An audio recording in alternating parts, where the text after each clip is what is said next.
On the next Uri Man Show, we will talk to Stan Winter, the most accomplished designer of master plan communities and towns in Houston. You'll learn what it means to take the show on the road and bring the amenities to the front of the community, and what it's like to design an entire community from scratch. Join us on the Uri Man Show.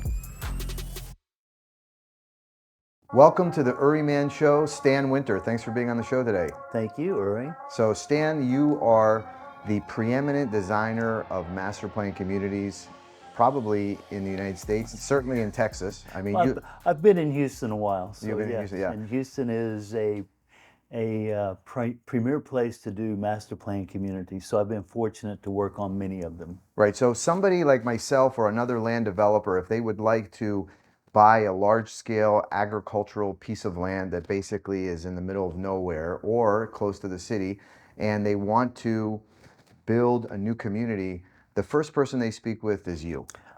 That would be a good start, yes. Yeah, because your role is really to design entire towns. I mean, that's kind of what you're doing. Like, explain the process. I mean, Correct, and, yeah. and advocate for their approval, because Houston has a bad rap for not having zoning, but as a result, we've worked around that through master plan communities to create that community and environment, the assurance that when you invest in a home that the community will have staying power and accomplish what you need as a homeowner. Right. So working with the rules and regulations that we have, and many of the suburban areas around Houston does have zoning. So understanding the different jurisdictions and what the requirements are for major thoroughfares, the minimum lot sizes, the requirements for open space, all of those requirements that go into laying out a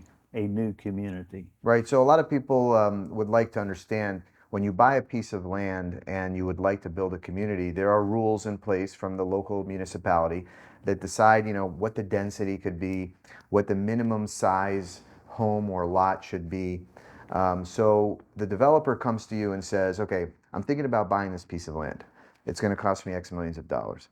How many homes can I fit? That's one of the big questions they come to you. Correct. Yeah. Correct. Yeah. And usually the first thing you have to figure out, especially in this region, is drainage. Okay. Because Why a is drainage so developer important? is going to give up 20%, 25% of their land area before they even start laying out streets or lots, just to accommodate the required drainage and the stormwater detention that's required on a site. A community comes in and there's suddenly new homes, and the rain that's captured on their roofs has to go somewhere.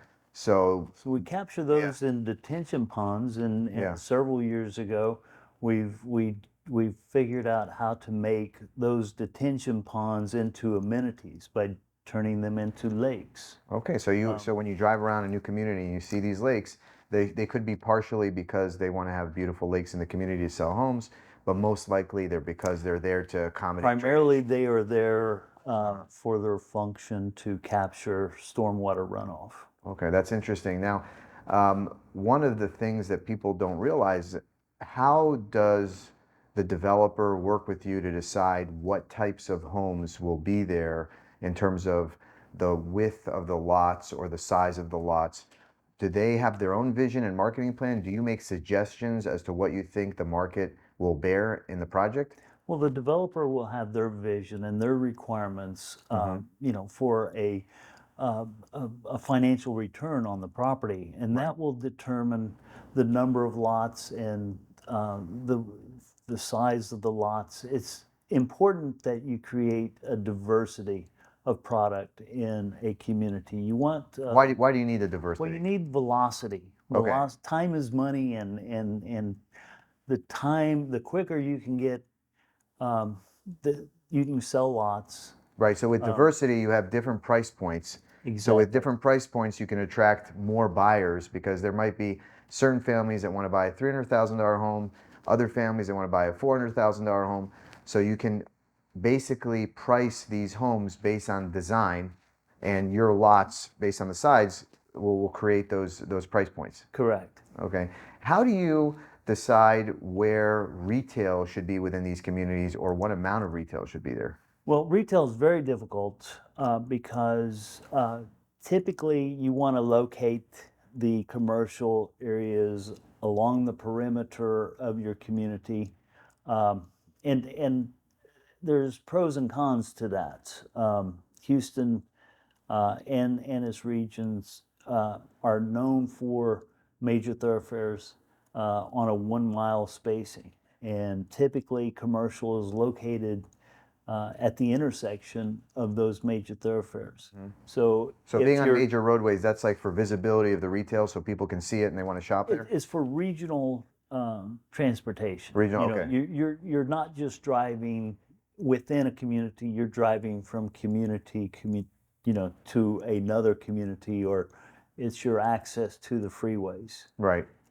And so more traffic is on those major thoroughfares. If you have the intersection of major thoroughfares within your community, that is typically where you would locate your town center with Right. community services, neighborhood services like a So daycare. you don't put it in the back of the community, deep in the community. You want it usually in the front?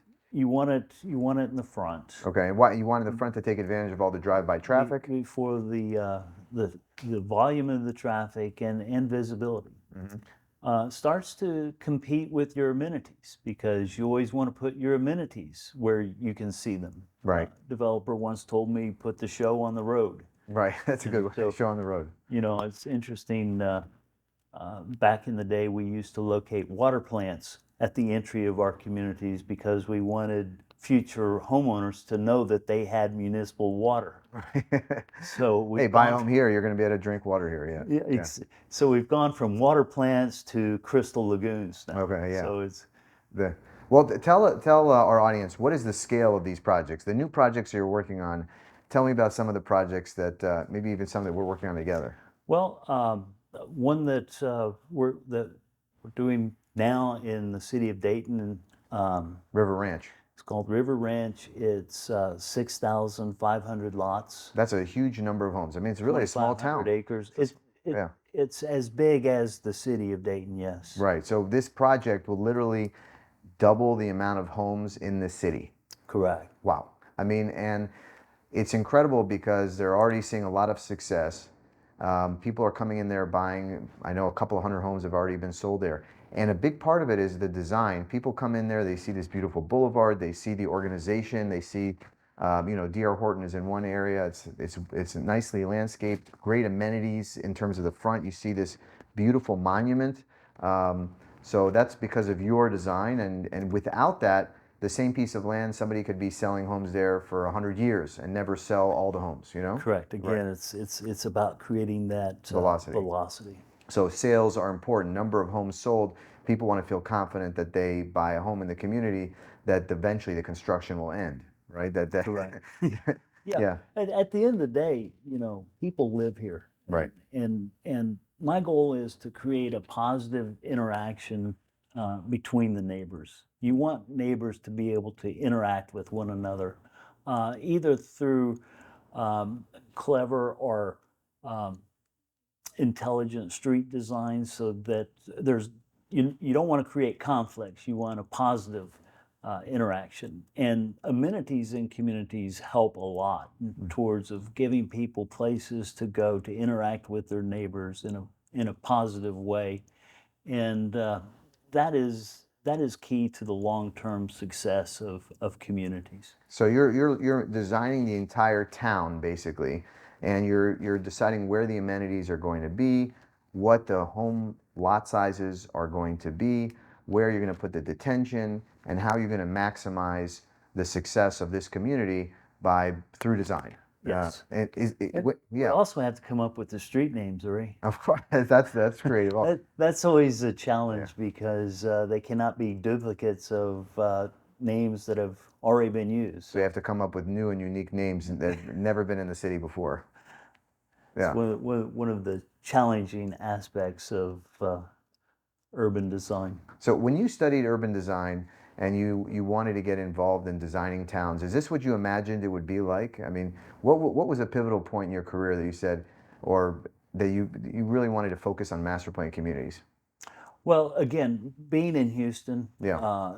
it was paramount to that. Houston was unique in that it afforded land planners a certain um, opportunity where most municipalities, a surveyor or an engineer has the most influence on the design of a subdivision or a Hmm. master plan community.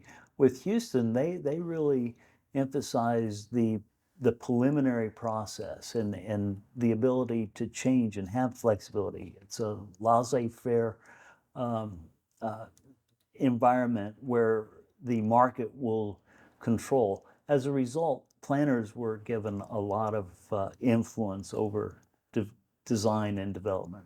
Well, what I've seen is your role as the person who's actually designing the entire town, the community, is that you're the most important person for the developer to call first when they're thinking about buying a piece of land, because they want you at the meetings with the land seller.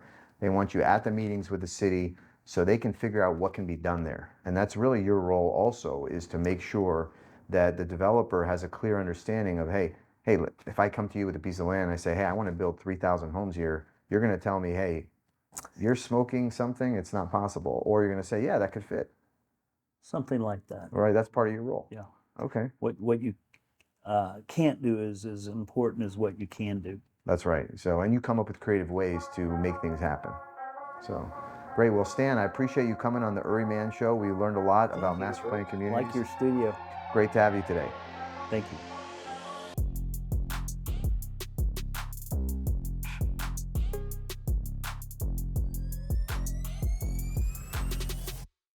Big news! Lagoon Fest Texas is coming to Houston again this summer. Lagoon Fest Texas is the largest summer beach event in the Houston area and will bring hundreds of thousands of happy families to Lago Mar. Experience the white sand beaches and crystal clear water that surround the 12-acre Crystal Lagoon. Last year's Lagoon Fest Texas was a huge success that drew over 150,000 visitors from all over the U.S. And this year's summer event will be even bigger and better, with bigger beaches, more bars, more concerts, and more fun. All eyes will be on Lagoon Fest Texas this summer, and sponsorships are available now. You have a special opportunity to put your company's name and logo in front of hundreds of thousands of happy beachgoers. Naming rights, strategic logo placement in and around the venue, along with exclusive marketing access to a captive audience, will be included in your sponsorship. This is a great opportunity to be a part of Houston's largest summer event. Please visit lagoonfesttexas.com to learn more about this incredible event.